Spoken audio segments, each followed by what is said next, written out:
ਅੱਛਾ, ਮੇਰਾ ਕੁਐਸਚਨ ਹੈ ਕਿ ਅਸੀਂ ਸਾਰੀ ਗੱਲਬਾਤ ਕਰਦੇ ਹੁੰਦੇ ਹਾਂ, ਸਾਰਾ ਕੁਝ ਹੈ, ਅਸੀਂ ਸਾਰਾ ਕੁਝ ਡਿਸਕਸ ਕਰਦੇ ਹੁੰਦੇ ਹਾਂ। ਹੁਣ ਅਗਰ ਸਪੈਸੀਫਿਕ ਅਸੀਂ ਕੋਈ ਇਹ ਦੇਖਣਾ ਚਾਹੀਏ ਕਿ ਪਾਕਿਸਤਾਨ ਦਾ ਬਚਾਓ ਉਹ ਕਿਸ ਸ਼ਕਲ ਦੇ ਵਿੱਚ ਮੁਮਕਿਨ ਹੈ, ਭਲੇ ਉਹ ਗੱਲਾਂ ਬਹੁਤ ਸਾਰੇ ਸੁਣਨ ਨੂੰ ਕੌੜੀਆਂ ਲੱਗਦੀਆਂ, ਲੇਕਿਨ ਜਦੋਂ ਤੁਸੀਂ ਇਸ ਸਟੇਜ ਤੇ ਅੱਪੜ ਜਾਂਦੇ ਹੋ ਕਿ ਉਸ ਤੋਂ ਅੱਗੇ ਕੋਈ ਚੀਜ਼ ਬਚੀ ਹੋਈ ਨਹੀਂ ਹੈ, ਤੁਸੀਂ ਮਰਨਾ ਹੈ ਉਸ ਤੋਂ ਅੱਗੇ। ਔਰ ਪਾਕਿਸਤਾਨ ਦੇ ਵਿੱਚ ਜਿਹੜੇ ਹਾਲਾਤ ਨੇ, ਇੱਥੇ ਭੁੱਖ ਹੈ, ਇੱਥੇ ਟੈਰਰਿਜ਼ਮ ਹੈ, ਇੱਥੇ ਹਰ ਚੀਜ਼ ਹੈ। ਕੋਈ ਐਸੀ ਖਿੜਕੀ ਸਾਨੂੰ ਨਜ਼ਰ ਨਹੀਂ ਆਉਂਦੀ ਕਿ ਜਿਹੜੀ ਸਾਡੀ ਬਹੁਤ ਬਿਹਤਰੀ ਵੱਲ ਸਾਨੂੰ ਲੈ ਕੇ ਜਾ ਸਕਦੀ ਹੈ, ਅਗਰ ਉਹ ਖੋਲ੍ਹ ਲਈ ਜਾਵੇ।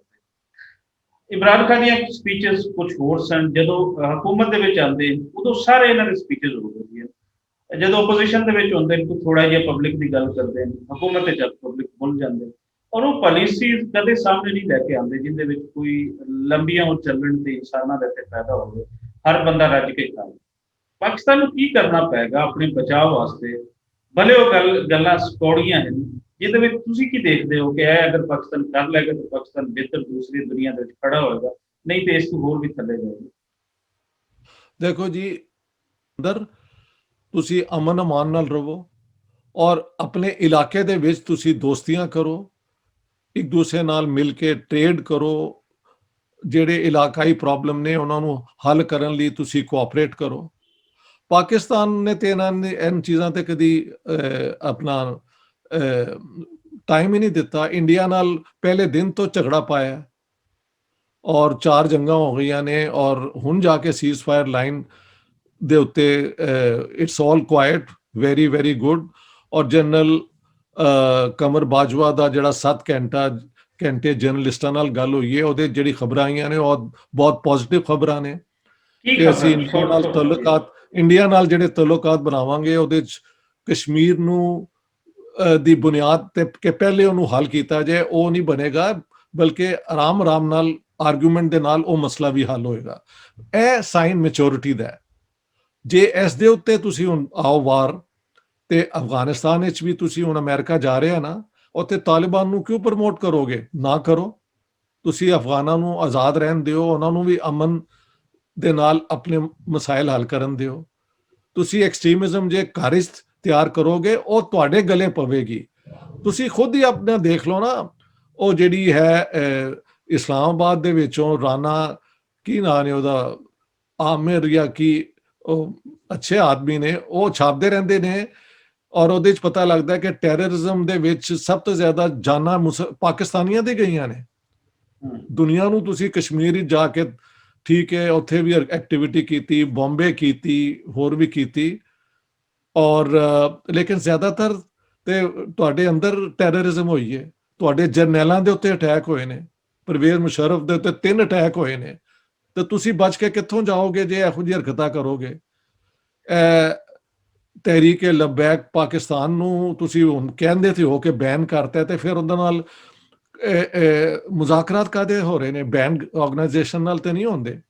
ਔਰ ਉਹਨਾਂ ਦਾ ਕੈਂਡੀਡੇਟ ਇਲੈਕਸ਼ਨ ਵੀ ਉਸਨੇ 249 ਦੇ ਵਿੱਚ ਕਰਾਚੀ ਦੇ ਹੁਣ ਵਿੱਚ ਪਤਾ ਲੱਗਿਆ ਕਿ ਉਹ ਇਲੈਕਸ਼ਨ ਵੀ ਲੜਨਗੇ। ਮੇਰੇ ਖਿਆਲ ਨਾਲ ਜੇ ਉਹ ਪੀਸਫੁਲ ਹੋ ਜਾਣ ਔਰ ਇਲੈਕਸ਼ਨ ਲੜਨਾ ਚਾਹਣ, ਇਹ ਉਹਨਾਂ ਦਾ ਹੱਕ ਹੈ।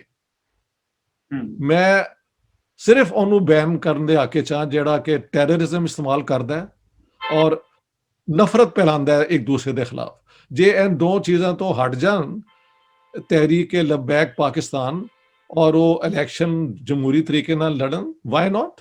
ਜਮਾਤ ਇਸਲਾਮੀ ਨਹੀਂ ਲੜਦੀ, ਜਮੀਅਤ ਉਲਮਾ ਇਸਲਾਮ ਨਹੀਂ ਲੜਦੇ, ਜਮੀਅਤ ਉਲਮਾ ਪਾਕਿਸਤਾਨ ਵੀ ਹੈ, ਉਹ ਇਹਨਾਂ ਦੇ ਹੀ ਨੇ ਮਹਿਲ ਸ਼ਾਖਾ। ਸੋ ਫਾਈਨ, ਜਮਹੂਰੀਅਤ ਦੀਆਂ ਚੰਦ ਅਸੂਲਾਂ ਪ੍ਰੋਬਲਮ ਨੇ। ਜਮਹੂਰੀਅਤ ਵਿੱਚ ਅਕੋਮੋਡੇਸ਼ਨ ਹੁੰਦੀ ਹੈ। Nobody can come to the table with an extreme demand. ਤੁਹਾਨੂੰ ਮੇਰੀ ਗੱਲ ਮੰਨਣੀ ਪੈਂਦੀ ਹੈ, ਮੈਨੂੰ ਤੁਹਾਡੀ ਮੰਨਣੀ ਪੈਂਦੀ ਹੈ, ਵਿੱਚ ਜਿਹੜਾ ਦੋਨਾਂ ਨੂੰ ਸੂਟ ਕਰਦਾ ਹੈ ਉਹ ਫੈਸਲਾ ਹੁੰਦਾ ਹੈ। ਲਿਹਾਜ਼ਾ ਜੇ ਇਮਰਾਨ ਖਾਨ ਦੀ ਹਕੂਮਤ ਹੈ ਤੇ ਆਪੋਜੀਸ਼ਨ ਨੂੰ ਹੱਕ ਹੈ ਉਹਨਾਂ ਦੀ ਪਾਲਿਸੀਜ਼ ਨੂੰ ਅਪੋਜ਼ ਕਰਨ ਦਾ, ਲੇਕਿਨ ਜਮਹੂਰੀ ਤਕਾਜ਼ਿਆਂ ਦੇ ਮੁਤਾਬਿਕ। ਇਸੇ ਤਰੀਕੇ ਨਾਲ ਜਿਹੜੀ ਰਿਲੀਜੀਅਸ ਪਾਰਟੀਆਂ ਨੇ, ਠੀਕ ਹੈ, ਉਹ ਆਪਣਾ ਪੁਆਇੰਟ ਆਫ ਵਿਊ ਦੇਣ, ਲੇਕਿਨ ਉਹ ਸਾਡੀ ਮਾਈਨੋਰਿਟੀਜ਼ ਦੇ ਖਿਲਾਫ ਨਫ਼ਰਤ ਨਾ ਪੈਦਾ ਕਰਨ। ਸਾਡੇ ਜਿਹੜੇ ਕੁਝ ਸੈਕਟ ਨੇ ਜਿਹੜੇ ਮੈਜੋਰਿਟੀ ਨਾਲ ਨਹੀਂ ਮਿਲਦੇ, ਉਹਨਾਂ ਨੂੰ ਵੀ ਹੱਕ ਹੈ ਆਪਣੀ ਬਿਲੀਫ ਨੂੰ ਕਾਇਮ ਰੱਖਣਾ। ਇਹ ਚੀਜ਼ਾਂ ਤੁਹਾਨੂੰ ਸਿੱਖਣੀਆਂ ਪੈਣਗੀਆਂ। ਤੁਸੀਂ ਦੁਨੀਆ ਤੋਂ 200 ਸਾਲ ਪਿੱਛੇ ਹੋ, ਅੱਗੇ ਨਹੀਂ ਹੋ। ਔਰ 7ਵੀਂ ਸਦੀ ਦੀ ਜਿਹੜੀ ਤੁਹਾਡੀ ਗ੍ਰੈਂਡ ਅਚੀਵਮੈਂਟਸ ਨੇ ਉਹ ਕਦੀ ਦੁਬਾਰਾ ਰਿਪੀਟ ਨਹੀਂ ਹੋ ਸਕਦੀਆਂ। ਕਦੀ ਕੋਈ ਗੁਜ਼ਰਿਆ ਹੋਇਆ ਦੌਰ ਵਾਪਸ ਨਹੀਂ ਆਉਂਦਾ। ਪਾਕਿਸਤਾਨ ਨੂੰ ਲਿਹਾਜ਼ਾ ਆਪਣੀ ਟ੍ਰੇਡ ਨੂੰ ਵਧਾਉਣਾ ਹੈ, ਆਪਣੀ ਪ੍ਰੋਡਕਸ਼ਨ ਨੂੰ ਵਧਾਉਣਾ ਹੈ। ਤੁਸੀਂ ਦੁਬਾਰਾ ਆਪਣੀ ਇੰਡਸਟਰੀ ਜਿਹੜੀ ਹੈ ਉਹਨੂੰ ਰਿਵਾਈਵ ਕਰੋ। ਜਿਸ ਤਰ੍ਹਾਂ ਇੰਡੀਆ ਨੇ ਦੁਨੀਆ ਦੇ ਵਿੱਚ ਆਪਣਾ ਨਾਮ ਮਨਵਾ ਲਿਆ ਸੌਫਟਵੇਅਰ ਦੇ ਵਿੱਚ, ਤੁਸੀਂ ਵੀ ਕੋਈ ਐਸੀ ਚੀਜ਼ ਸਪੈਸ਼ਲਾਈਜੇਸ਼ਨ ਕਰੋ। ਪਾਕਿਸਤਾਨੀ ਜਿਹੜੇ ਸਾਇੰਟਿਸਟ ਨੇ, ਇੰਜੀਨੀਅਰ ਨੇ, ਉਹ ਬੜੇ ਕਾਬਿਲ ਨੇ। ਜਦੋਂ ਮੈਂ ਉਹਨਾਂ ਨਾਲ ਗੱਲ ਕਰਨਾ ਤੇ ਉਹ ਕਿਸੇ ਤੋਂ ਸੈਕਿੰਡ ਤੇ ਨਹੀਂ ਹੈਗੇ, ਲੇਕਿਨ ਮਾਹੌਲ ਸਟੇਟ ਔਰ ਗਵਰਨਮੈਂਟ ਮੁਹੱਈਆ ਕਰਦੀਆਂ ਨੇ। ਤੇ ਲੇਕਿਨ ਜੇ ਤੁਸੀਂ ਉਹਨਾਂ ਨੂੰ ਲਾ ਦਿਓਗੇ ਕਿ ਉਹ ਜਿਹਾਦ ਕਰਦੇ ਫਿਰਨ ਔਰ ਉਹ ਬਲੈਸਫੇਮੀ ਲਾਜ਼ ਦੇ ਉੱਤੇ ਟਾਈਮ ਵੇਸਟ ਕਰਦੇ ਫਿਰਨ ਔਰ ਉਹ ਸੈਕਟੇਰੀਅਨ ਗੱਲਾਂ ਕਰਦੇ ਫਿਰਨ, ਤੇ it is a loss for Pakistan and for the people of Pakistan in general. ਇਹ ਬਿਲਕੁਲ ਕਲੀਅਰ ਗੱਲਾਂ ਨੇ। ਜਿੱਥੇ ਜਿੱਥੇ ਤਰੱਕੀ ਹੋਈ ਹੈ ਉੱਥੇ ਪਹਿਲੇ ਇੰਟਰਨਲ ਅਮਨ ਪੈਦਾ ਹੋਇਆ, ਉਹਦੇ ਬਾਅਦ ਇਲਾਕਾਈ ਅਮਨ ਪੈਦਾ ਹੋਇਆ, ਔਰ ਫਿਰ ਬਾਕੀ ਦੁਨੀਆ 'ਚ ਤੁਸੀਂ ਆਪਣੇ ਆਪ ਦਾ ਆਪਣਾ ਨਾਮ ਬਣਵਾਇਆ। ਦੇਖੋ ਕ੍ਰਿਕਟ 'ਚ ਤੁਹਾਡਾ ਬਹੁਤ ਨਾਂ ਹੈਗਾ, not because of anything else, because you produce great cricketers. ਉਹਨਾਂ ਦੀ ਗ੍ਰੇਟਨੈਸ, ਉਹਨਾਂ ਦੀ ਸਕਿੱਲਸ ਹੈਗੀਆਂ ਨੇ, ਤੇ ਜਿਹੜਾ ਤੁਹਾਡੇ ਚੋਂ ਗ੍ਰੇਟ ਬੰਦਾ ਨਿਕਲਦਾ ਦੁਨੀਆ ਇੱਕਦਮ ਉਹਨੂੰ ਮੰਨ ਲੈਂਦੀ ਹੈ। ਬਾਕੀ ਵੀ ਜਗ੍ਹਾ ਤੇ ਤੁਹਾਡੇ ਬੜੇ ਬੜੇ ਕਮਾਲ ਹੈਗੇ ਨੇ, ਤੁਸੀਂ ਚਾਂਸ ਦੇ ਦਿਓ ਪਾਕਿਸਤਾਨੀਆਂ ਨੂੰ, ਬਜਾਏ ਇਸਲਾਮੋਫੋਬੀਆ ਦੇ ਪਿੱਛੇ ਲਾਤਾ ਤੇ ਕਦੀ ਬਲੈਸਫੇਮੀ ਦੇ ਪਿੱਛੇ ਲਾਤਾ। ਇਹ ਤੇ ਮੌਬ ਸਾਈਕੋਲੋਜੀ ਨੂੰ ਤੁਸੀਂ ਪ੍ਰਮੋਟ ਕਰ ਰਹੇ ਹੋ। ਤੁਸੀਂ ਸ਼ਖਸੀ ਆਜ਼ਾਦੀਆਂ ਨੂੰ ਪ੍ਰਮੋਟ ਕਰੋ, ਲੋਕਾਂ ਨੂੰ ਆਪਣੇ ਸੋਚ ਦੇ ਮੁਤਾਬਿਕ, ਆਪਣੀ ਕਨਵਿਕਸ਼ਨ ਦੇ ਮੁਤਾਬਿਕ ਜ਼ਿੰਦਾ ਰਹਿਣ ਦੀ ਇਜਾਜ਼ਤ ਦਿਓ। ਇਸ ਤਰ੍ਹਾਂ ਦੁਨੀਆ ਅੱਗੇ ਵੱਧਦੀ ਹੈ। ਬਹੁਤ ਸ਼ੁਕਰੀਆ ਸਰ। ਹਾਂਜੀ ਜੀ ਪਲੀਜ਼ ਕੰਟੀਨਿਊ। ਮੇਰੇ ਹਾਲ 1.4 ਮਿਲੀਅਨ ਪਾਕਿਸਤਾਨੀ ਇੰਗਲੈਂਡ ਵਿੱਚ ਰਹਿੰਦੇ ਨੇ, ਔਰ ਮੇਰੇ ਹਾਲ 500,000 ਮਿਲੀਅਨ ਸ਼ਾਇਦ ਫਰਾਂਸ ਵਿੱਚ ਹੀ ਹੋਣਗੇ ਪਾਕਿਸਤਾਨੀ। ਇਸ ਤੋਂ ਜ਼ਰਾ ਘੱਟ ਹੋ ਸਕਦੇ ਨੇ, but very large number Germany 'ਚ ਵੀ ਹੈ। ਤੇ ਉਹ ਤੇ ਬੜੇ ਮੌਜਾਂ 'ਚ ਰਹਿ ਰਹੇ ਨੇ। ਉਹਨਾਂ ਦੀ ਕਾਰਾਂ, ਉਹਨਾਂ ਦੇ ਘਰ। ਪਾਕਿਸਤਾਨੀ ਜਿੱਥੇ ਜਾਂਦੇ ਨੇ 6 ਮਹੀਨੇ ਬਾਅਦ ਘਰ ਫੋਟੋ ਭੇਜ ਦਿੰਦੇ ਨੇ ਕਾਰ ਦੇ ਨਾਲ ਖਲੋਤੇ ਹੋਏ। ਇਹ ਤੇ and I can understand that. ਉਹ ਦੂਸਰੀ ਗੱਲ ਹੈ ਕਿ ਮੈਂ 47 ਸਾਲ ਵਿੱਚ ਅਜੇ ਤੱਕ ਕਾਰ ਚਲਾਉਣੀ ਨਹੀਂ ਸਿੱਖੀ। ਇਹੋ ਜਿਹੇ ਵੀ ਲੋਕ ਹੈਗੇ ਨੇ, ਵੀ ਡੋਂਟ ਕੇਅਰ। ਲੇਕਿਨ ਆਮ ਬੰਦੇ ਦੀ ਤੇ ਹੈ ਵੀ ਨਾ ਕਿ ਮੈਂ ਭੁੱਖ ਨੰਗ ਤੋਂ ਭੱਜਿਆ ਤੇ ਹੁਣ ਮੇਰੇ ਕੋਲ ਦੇਖੋ ਇਹ ਵੀ ਹੈ, ਮੇਰਾ ਘਰ ਵੀ ਹੈ। ਔਰ ਉਹ ਜਦੋਂ ਕੋਈ ਕਮਾ ਲੈਂਦੇ ਨੇ ਤੇ ਆਪਣੇ ਪਿੰਡ ਜਾ ਕੇ ਫਿਰ ਜ਼ਮੀਨ ਵੀ ਖਰੀਦ ਲੈਂਦੇ ਨੇ। ਸਾਰੇ ਗੁਜਰਾਤ ਨੇ ਇਹ ਕੀਤਾ ਹੋਇਆ। ਯਾਨੀ ਤੁਸੀਂ ਦੇਖੋ ਤਾਂ ਸਹੀ ਨਾ, ਪਾਕਿਸਤਾਨੀ ਜਿਹੜੇ ਯੂਰਪ ਵਿੱਚ ਰਹਿੰਦੇ ਨੇ ਉਹਨਾਂ ਦੀ ਪ੍ਰਾਇੋਰਿਟੀਜ਼ ਕੀ ਨੇ। ਉਹ ਤੇ ਆਪਣੇ ਇਕਨੋਮਿਕ ਹਾਲਾਤ ਨੂੰ ਬਿਹਤਰ ਕਰਨ ਦੀ ਹੈ। ਉੱਥੇ ਬੱਚੇ ਵੀ ਉਹਨਾਂ ਦੇ ਐਜੂਕੇਟ ਹੁੰਦੇ ਨੇ, ਕੋਈ ਡਿਸਕ੍ਰਿਮੀਨੇਸ਼ਨ ਨਹੀਂ ਹੁੰਦੀ, ਬਲਕਿ ਉਹਨਾਂ ਨੇ ਮਦਦ ਦੇ ਤੌਰ ਤੇ ਟੀਚਰ ਰੱਖੇ ਹੁੰਦੇ ਨੇ ਕਿ ਜਿਹੜੇ ਸਾਡੇ ਬੈਕਵਰਡ ਬੱਚੇ ਨੇ ਉਹਨਾਂ ਦੀ ਮਦਦ ਹੋਵੇ। ਤੇ ਯਾਰ ਇਹ ਸਾਰੀ ਗੱਲਾਂ ਜਿਹੜੀ ਯੂਰਪ ਨੇ ਅਚੀਵ ਕੀਤੀਆਂ ਔਰ ਜਿਹੜੀ ਸਾਰੀ ਦੁਨੀਆ ਨੂੰ ਉਹਦੇ ਨਾਲ ਫਾਇਦਾ ਹੋ ਰਿਹਾ, ਉਹਨੂੰ ਤੁਸੀਂ ਨਿਗੇਟ ਕਰਕੇ ਤੇ ਪਤਾ ਨਹੀਂ ਕਿੱਥੋਂ ਇਸਲਾਮੋਫੋਬੀਆ ਲੱਭ ਲਿਆ। ਦੇਖੋ ਜਾਂ ਤੇ ਹੋਏ ਨਾ ਯੂਰਪੀਅਨ ਗਵਰਨਮੈਂਟਸ ਇਸਲਾਮੋਫੋਬੀਆ ਫੈਲਾ ਰਹੇ ਨੇ। ਨੋ, ਜਿਹੜੀ ਫ੍ਰੈਂਚ ਲਾਅ ਹੈ ਉਹ ਹੈ ਵੇ ਕਿ ਜਿਹੜੇ ਐਕਸਟ੍ਰੀਮਿਜ਼ਮ ਹੈ ਇਸ ਮੁਸਲਮਾਨਾਂ ਵਿੱਚ, ਅਸੀਂ ਇਹਨੂੰ ਨਹੀਂ ਰਹਿਣ ਦੇਣਾ। ਨॉर्मल मुसलमान दे आर वेलकम, और वो अपना मजहब के मुताबिक अपनी जिंदगी गुजारन, रमजान अपना पूरा करन, जो भी करन 100% इट इज़ योर राइट। कोई ਤੁਹਾਨੂੰ ਤੰਗ ਨਹੀਂ ਕਰਦਾ। ਲਿਆਦਾ ਸਾਡੇ ਝੂਠ ਦੱਸਿਆ ਜਾਂਦਾ ਹੈ ਕਿ ਮੁਸਲਮਾਨ ਉਹ ਕਿਧਰੀ ਇੱਕ ਦੋ ਤੇ ਅਟੈਕ ਹੋ ਹੀ ਜਾਣਗੇ ਨਾ, ਉੱਥੇ ਵੀ ਪਾਗਲ ਕੋਈ ਨਾ ਕੋਈ ਮਿਲਦਾ ਤੇ ਉਹ ਇਹੋ ਜਿਹੀ ਹਰਕਤ ਕਰ ਦਿੰਦਾ। ਲੇਕਿਨ by and large you live in peace in Europe. ਮੇਹਲ ਦੁਨੀਆ ਦੀ ਤਾਰੀਖ ਵਿੱਚ ਪਿਛਲੇ ਸੈਕੰਡ ਵਰਲਡ ਵਾਰ ਦੇ ਬਾਅਦ ਜਿੰਨਾ ਅਮਨ ਵੈਸਟ ਦੇ ਵਿੱਚ ਹੈ ਕਿਸੇ ਹੋਰ ਜਗ੍ਹਾ ਤੇ ਹੈ ਹੀ ਨਹੀਂ। ਇੱਕਾ ਦੁੱਕਾ ਜ਼ਿਆਦਤੀਆਂ ਵੀ ਹੋ ਜਾਂਦੀਆਂ ਨੇ, ਉਹ ਕਿਧਰੀ ਵੀ ਹੋ ਸਕਦੀਆਂ ਨੇ। ਤੁਸੀਂ ਦੇਖੋ ਨਾ ਅਮਰੀਕਾ ਦੇ ਵਿੱਚ ਜਿਹੜੀ ਗਨ ਸ਼ੂਟਿੰਗ ਹੁੰਦੀ ਹੈ ਤੇ ਉਹ ਇੱਕ ਦੂਸਰੇ ਨੂੰ ਮਾਰਦੇ ਫਿਰਦੇ ਨੇ ਕਿ ਨਹੀਂ। ਸੋ ਉਹਨੂੰ ਕਹਿੰਦੇ ਨੇ ਕਿ ਇਹ ਬੜਾ ਸਾਡਾ ਹੈ ਕਿ worst case scenario against best case scenario. ਇਸਲਾਮ ਦੀ ਗੱਲ ਕਰਨਗੇ ਤੇ ਬੈਸਟ ਐਗਜ਼ਾਮਪਲ ਦੇ ਦੇਣਗੇ, ਵੈਸਟ ਦੀ ਗੱਲ ਕਰਨਗੇ ਤੇ ਵਰਸਟ ਐਗਜ਼ਾਮਪਲ ਉਹਨਾਂ ਦਾ ਦੇ ਦੇਣਗੇ। ਇਸ ਤਰ੍ਹਾਂ ਥੋੜੀ ਕੰਪੈਰੀਜ਼ਨ ਹੁੰਦੀ ਹੈ। ਕੰਪੈਰੀਜ਼ਨ ਤੇ ਹੁੰਦੀ ਹੈ ਬੈਸਟ ਦਾ ਐਂਡ ਵਰਸਟ ਦਾ। ਸਾਡੇ ਬਲੈਸਫੇਮੀ ਲਾਅ ਕਿਧਰ ਹੀ ਹੈ ਦੁਨੀਆ ਦੇ ਵਿੱਚ ਜਿਹੜਾ ਅਪਲਾਈ ਹੁੰਦਾ? ਨੋ। ਕਾਨੂੰਨ ਉਹਨਾਂ ਦੇ ਪੁਰਾਣੇ ਹੈਗੇ ਸਨ, ਹਲੇ ਵੀ ਹਨ, ਕੋਈ ਉਹਨਾਂ ਨੂੰ ਰਿਸਪੈਕਟ ਹੀ ਨਹੀਂ ਕਰਦਾ। ਨੋਬਡੀ ਇੰਪੋਜ਼ਸ। ਜੀਸਸ ਕ੍ਰਾਈਸਟ ਦੇ ਉੱਤੇ ਬੇਤਹਾਸ਼ਾ ਫਿਲਮਾਂ ਬਣ ਚੁੱਕੀਆਂ ਨੇ, ਆਰਟਿਸਟ ਨੇ ਉਹਨਾਂ ਨੂੰ ਕਈ ਤਰੀਕੇ ਨਾਲ ਇੰਟਰਪ੍ਰੇਟ ਕੀਤਾ ਹੈ। ਕਈਆਂ ਨੇ ਕਿਹਾ ਤੇ ਕ੍ਰਾਈਸਟ ਤੇ ਐਗਜ਼ਿਸਟ ਹੀ ਨਹੀਂ ਸੀ ਕਰਦਾ, ਇਹ ਤੇ ਸਾਰੀ ਮਿਥੋਲੋਜੀ ਹੈਗੀ ਹੈ।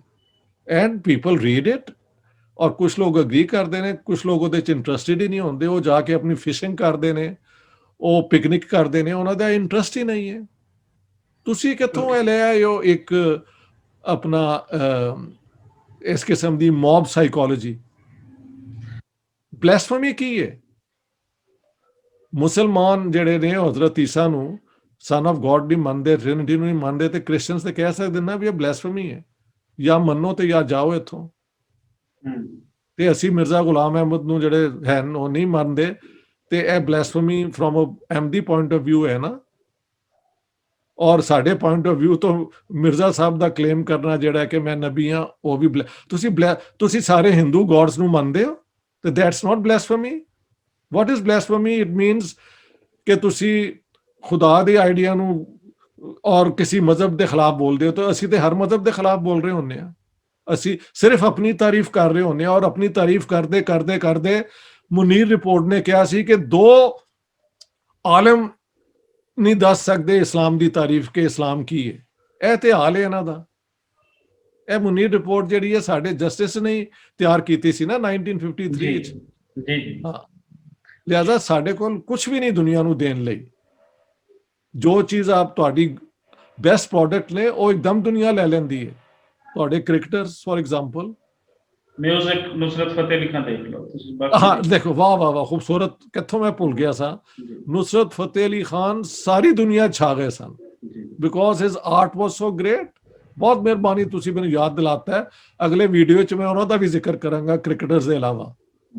ਜੋ ਤੁਹਾਡੀ ਬੈਸਟ ਕੁਆਲਿਟੀ ਹੋਏਗੀ ਉਹ ਦੁਨੀਆ ਮੰਨ ਲੇਗੀ ਯਾਰ, ਸਿੰਪਲ ਐਜ਼ ਦੈਟ। ਰਸੂਲ ਅੱਲਾਹ ਦੇ ਹੱਕ 'ਚ ਵੀ ਬਹੁਤ ਕਿਤਾਬਾਂ ਲਿਖੀਆਂ ਜਾਂਦੀਆਂ ਨੇ, ਬਹੁਤ ਹਿਸਟਰੀ, ਤੇ ਉਹਨਾਂ ਦੀ ਤੁਸੀਂ ਕਿਉਂ ਜ਼ਿਕਰ ਨਹੀਂ ਕਰਦੇ? ਕੁਝ ਲੋਕ ਉਹਨਾਂ ਦੇ ਤਾਰੀਫ ਕਰਦੇ ਨੇ, ਕੁਝ ਨਹੀਂ ਵੀ ਕਰਦੇ, ਤੇ ਅਸੀਂ ਨਹੀਂ ਕਰਦੇ ਬਾਕੀਆਂ ਦੇ ਮੁਤਲਕ। ਹੈ ਜੀ, ਅਸੀਂ ਤੇ ਨਹੀਂ ਮੰਨਦੇ ਕਿ Jesus was the son of God. ਉਹਨਾਂ ਦਾ ਤੇ ਈਮਾਨ ਹੈਗਾ। How can you impose your views on others? ਦੁਨੀਆ ਜਿਹੜਾ ਮਜ਼ਹਬ ਜ਼ਬਰਦਸਤੀ ਨਹੀਂ ਕਰ ਸਕਦੇ ਨਾ ਤੁਸੀਂ। ਨਹੀਂ ਕਰ ਸਕਦੇ। ਡਾਂਗ ਰੱਖ ਕੇ ਜਾਂ ਤਲਵਾਰ ਰੱਖ ਕੇ ਕਿ ਤੁਸੀਂ ਇਹ ਮੰਨੋ, ਇਹ ਤੇ ਕੋਈ ਤਰੀਕਾ ਕਰ ਨਹੀਂ ਹੈ ਨਾ। ਤੁਸੀਂ ਆਪਣੀ ਗੱਲਬਾਤ ਤੋਂ ਅਗਰ ਤੁਹਾਨੂੰ ਹੁੰਦਾ ਸੀ, ਉਹ ਦੌਰ ਗੁਜ਼ਰ ਗਿਆ ਨਾ ਜਦੋਂ ਇਹ ਜਿਹਾਦ ਕਰਨ ਆਉਂਦੇ ਸਨ ਤੇ ਲੋਕਾਂ ਨੂੰ ਕਹਿੰਦੇ ਸਨ ਜਾਂ ਤਲਵਾਰ ਦੇ ਅੱਗੇ ਆ ਜਾਓ, ਜਾਂ ਜਜ਼ੀਆ ਦਿਓ, ਤੇ ਜਾਂ ਮੁਸਲਮਾਨ ਹੋ ਜਾਓ। ਹੁਣ ਨਹੀਂ ਨਾ ਕਰ ਸਕਦੇ, ਜ਼ੀਰੋ ਹੋ ਗਿਆ ਉਹ। That is over. ਹੁਣ ਤੇ ਹੈ ਕਿ if you are a Muslim and you want to be a Muslim, nobody should stop you from being a Muslim. ਬਸ, ਕੋਈ ਹਿੰਦੂ ਹੈ, ਕੋਈ ਕਿਸੇ ਹੋਰ ਮਜ਼ਹਬ ਦਾ ਹੈ, ਹਰ ਇੱਕ ਨੂੰ ਹੱਕ ਹੈ ਆਪਣੇ ਮਜ਼ਹਬ ਨੂੰ ਫੋਲੋ ਕਰਨ ਦਾ। ਹਾਂ, ਇੱਕ ਦੂਸਰੇ ਨਾਲ ਜਿਹੜਾ ਰਿਲੇਸ਼ਨਸ਼ਿਪ ਹੈ ਨਾ, ਉਹ ਇਕੁਆਲਿਟੀ ਦਾ ਹੋਣਾ ਚਾਹੀਦਾ ਹੈ। ਜੋ ਤੁਹਾਡੇ ਹਕੂਕ ਨੇ ਉਹੀ ਮੇਰੇ ਹਕੂਕ ਨੇ। ਔਰ ਇਹ ਸੋਲੂਸ਼ਨ ਤੇ ਦਿੱਤਾ ਸੀ ਜਿਹੜਾ ਇਸ ਖਿੱਤੇ ਦਾ ਭਗਤੀ ਤਹਿਰੀਕ ਦੇ ਵਿੱਚ ਭਗਤ ਸਨ, ਗੁਰੂ ਸਨ ਔਰ ਸੂਫੀ ਸਨ। ਇਹ ਮਾਰਾਮਾਰੀ ਤੇ ਜਦੋਂ ਮੁਤਹਿਦਾ ਹਿੰਦੁਸਤਾਨ ਸੀ ਉਹਦੇ ਵਿੱਚ ਸਾਰਾ ਕੁਝ ਇਹੀ ਸੀ। ਇਹ ਉਦੋਂ ਦੇ ਹੀ ਇਹ ਜਿਹੜੀ ਹੈ ਨਾ ਇਹ ਸ਼ਰਪਸੰਦ ਅਨਾਸਰ ਕਿ ਮੈਂ ਹੀ ਬਿਹਤਰ, ਹਰ ਮਜ਼ਹਬ ਦੇ ਲੋਕਾਂ ਨੇ ਉਹਨਾਂ ਨੇ ਸੋਲੂਸ਼ਨ ਦਿੱਤਾ ਸੀ ਕਿ ਤੁਸੀਂ ਸਾਰੇ ਰੱਬ ਦੇ ਬੰਦੇ ਹੋ, ਰੱਬ ਦੇ ਪੈਦਾ ਕੀਤੇ ਹੋ। ਹਾਂ ਜੀ, ਉਹਨੂੰ ਕਹਿੰਦੇ ਨੇ ਸੁਲੇ ਕੁਲ, ਉਹਨੂੰ ਕਹਿੰਦੇ ਨੇ ਵਾਹਦਤੁਲ ਵਜੂਦ ਜੀ, ਵਾਹਦਤੁਲ ਵਜੂਦ। ਔਰ ਬੁੱਲੇ ਸ਼ਾਹ ਨੇ, ਬਾਬਾ ਬੁੱਲੇ ਸ਼ਾਹ ਨੇ ਕਿਹਾ ਕਿ ਗੱਲ ਸਮਝ ਲਈ ਤੇ ਰੌਲਾ ਕੀ, ਇਹ ਰਾਮ ਰਹੀਮ ਤੇ ਮੌਲਾ, ਗੱਲ ਸਮਝ ਰਹੀ ਤੇ ਰੌਲਾ ਕੀ, ਇਹ ਰਾਮ ਰਹੀਮ ਤੇ ਮੌਲਾ ਕੀ। ਲੋ ਗੱਲ ਮੁੱਕ ਜਾਂਦੀ ਹੈ ਇੱਥੇ ਹੀ। ਬਿਲਕੁਲ, ਕਿ ਤੁਹਾਡਾ ਜੋ ਮਜ਼ਹਬ ਹੈ ਉਹਦੇ ਵਿੱਚ ਤੁਸੀਂ ਇਹੋ ਜਿਹੇ ਬੰਦੇ ਦਾ ਕੀ ਕਹਿੰਦੇ ਨੇ, ਉਹ ਜਿਹੜਾ ਮੌਲਵੀ ਸੀ ਉਹਦਾ ਉਹ ਪੜਾਉਂਦਾ ਹੀ ਨਹੀਂ ਸੀ ਜਨਾਜ਼ਾ। ਮੈਨੂੰ ਤੇ ਸਮਝ ਆਇਆ ਬੁੱਲੇ ਸ਼ਾਹ ਦਾ। ਜੀ, ਬੁੱਲੇ ਸ਼ਾਹ ਨੂੰ ਕਤਲ ਕੀਤਾ ਗਿਆ ਸੀ ਔਰ ਉਹਦਾ ਜਨਾਜ਼ਾ ਨਹੀਂ ਪੜਾਇਆ ਗਿਆ ਸੀ। ਔਰ ਈਵਨ ਬੁੱਲੇ ਸ਼ਾਹ ਅੱਜ ਵੀ ਲੋਕਾਂ ਦੇ ਦਿਲ 'ਚ ਹੈ, ਔਰ ਉਹ ਮੌਲਵੀ ਨੂੰ ਕੋਈ ਜਾਣਦਾ ਹੀ ਨਹੀਂ ਕੌਣ ਸੀ। ਸੱਚ ਸੀ ਨਾ, ਸੱਚ ਦੀ ਤਾਕਤ ਸੀ ਨਾ ਸਰ। ਕਿਉਂਕਿ ਬੁੱਲੇ ਸ਼ਾਹ ਉਸ ਵੇਲੇ 2 ਤਰ੍ਹਾਂ ਦੀ ਐਲੀਟਸ ਨਾਲ ਲੜ ਰਹੀ ਸੀ। ਇੱਕ ਤੇ ਜਿਹੜੀ ਰਿਲੀਜੀਅਸ ਐਲੀਟ ਸੀ ਔਰ ਦੂਸਰੀ ਜਿਹੜੀ ਪੋਲੀਟੀਕਲ ਐਲੀਟ ਸੀ। ਦੋਨਾਂ ਦੇ ਨਾਲ ਲੜ ਰਹੀ ਸੀ। ਦੋਨਾਂ ਦੇ ਮੁਨਾਫਕਤਾਂ ਜਿਹੜੀਆਂ ਸੀ ਉਹਨਾਂ ਦੇ ਪਰਦੇ ਚਾਕ ਕਰ ਰਹੀ ਸੀ। ਜਿਹੜਾ ਕੰਮ ਅੱਜ ਤੁਸੀਂ ਕਰ ਰਹੇ ਹੋ ਬੁੱਲੇ ਸ਼ਾਹ ਹੀ ਆਪਣੇ ਵੇਲੇ ਕਰ ਰਹੀ ਸੀ। ਜੋ ਤੁਹਾਨੂੰ ਗਾਲਾਂ ਪੈਂਦੀਆਂ ਬੁੱਲੇ ਸ਼ਾਹ ਨੂੰ ਇਹੀ ਗਾਲਾਂ ਪੈ ਰਹੀਆਂ ਸੀ। ਕੋਈ ਗੱਲ ਨਹੀਂ, ਸੱਚ ਦਾ ਰਸਤਾ, ਸੱਚ ਦਾ ਰਸਤਾ ਨਾ ਬੁੱਲੇ ਨੇ ਛੱਡਿਆ, ਨਾ ਤੁਸੀਂ ਛੱਡਣਾ, ਭਲੇ ਲੋਕਾਂ ਨੂੰ ਬੁਰਾ ਲੱਗਦਾ ਤੇ ਲੱਗਦਾ ਨਹੀਂ। ਠੀਕ ਹੈ, ਵਾਟ ਕੈਨ ਆਈ ਡੂ। ਗੱਲ ਤੇ ਇਹ ਵੇ ਕਿ ਮੈਂ ਤੇ ਗੱਲ ਇਹਨਾਂ ਨੂੰ ਨਹੀਂ ਕੱਢਦਾ, ਇਹ ਮੈਨੂੰ ਕੱਢਦੇ ਨੇ, ਤੇ ਕਮਜ਼ੋਰੀ ਹੋਣਾ ਚਾਹੀਏ ਕਿ ਮੇਰੇ 'ਚ ਹੈ। ਬਿਲਕੁਲ, ਜਿਹੜਾ ਗਾਲੀ ਤੇ ਆਏਗਾ, ਜਿਹੜਾ ਤਸ਼ੱਦਦ ਤੇ ਆਏਗਾ, ਉਹ ਕਮਜ਼ੋਰ ਸ਼ਖਸ ਹੋਏਗਾ। ਦੈਟਸ ਰਾਈਟ, ਉਹਦੇ ਕੋਲ ਆਰਗੂਮੈਂਟ ਨਹੀਂ ਹੁੰਦੀ, ਆਰਗੂਮੈਂਟ ਜਿਹਦੇ ਕੋਲ ਉਹਦੇ ਕੋਲ ਆਰਗੂਮੈਂਟ ਨਹੀਂ ਹੁੰਦੀ, ਇਹ ਮਸਲਾ ਹੈ। ਬਹੁਤ ਲੇਕਿਨ ਸ਼ੁਕਰੀਆ। ਤੁਹਾਡੇ ਜੈਸੇ ਇੱਥੇ ਹੋਣਗੇ ਨਾ ਸੱਜਣ ਸਾਡੇ, ਤੇ ਉਹਦੇ 'ਚ ਇਹਨਾਂ ਦੀ ਗਾਲਾਂ ਦਾ ਕੋਈ ਫਰਕ ਨਹੀਂ ਮੈਨੂੰ ਪੈਂਦਾ। ਇੱਕ ਬੰਦਾ ਵੀ ਮੇਰੀ ਗੱਲ ਦਿਲੋਂ ਜੇ ਮੰਨ ਲਏ ਤੇ that's enough for me. Sir ਅਸੀਂ ਤੁਹਾਡੇ ਮੈਂ ਓਪਨਲੀ ਅੱਜ ਪਬਲਿਕ ਦੇ ਸਾਹਮਣੇ ਮੈਂ ਕਹਿਣਾ ਚਾਹੁੰਦਾ ਹਾਂ, ਮੇਰੇ ਅਗਰ ਕੋਈ ਬਹੁਤ ਵੱਡਾ, ਮੈਂ ਕਿਸੇ ਦਾ ਫਾਲੋਅਰਸ ਤੇ ਨਹੀਂ ਕਹਿ ਸਕਦੇ, ਲੇਕਿਨ ਅਗਰ ਤੁਸੀਂ ਕਿਸੇ ਨੂੰ ਕਹੋ ਕਿ ਜਿਹਨੂੰ ਬਹੁਤ ਜ਼ਿਆਦਾ ਤੁਸੀਂ ਸੱਚ ਦੇ ਕਰੀਬ ਪਾਇਆ ਹੈ, ਤੇ ਤੁਸੀਂ ਉਹਨਾਂ ਦੇ ਵਿੱਚ ਹੋ। Thank you very much, I am deeply touched, ਬੜੀ ਮਿਹਰਬਾਨੀ।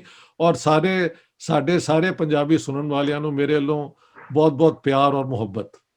ਬਹੁਤ ਸ਼ੁਕਰੀਆ ਸਰ, ਬਹੁਤ ਸ਼ੁਕਰੀਆ।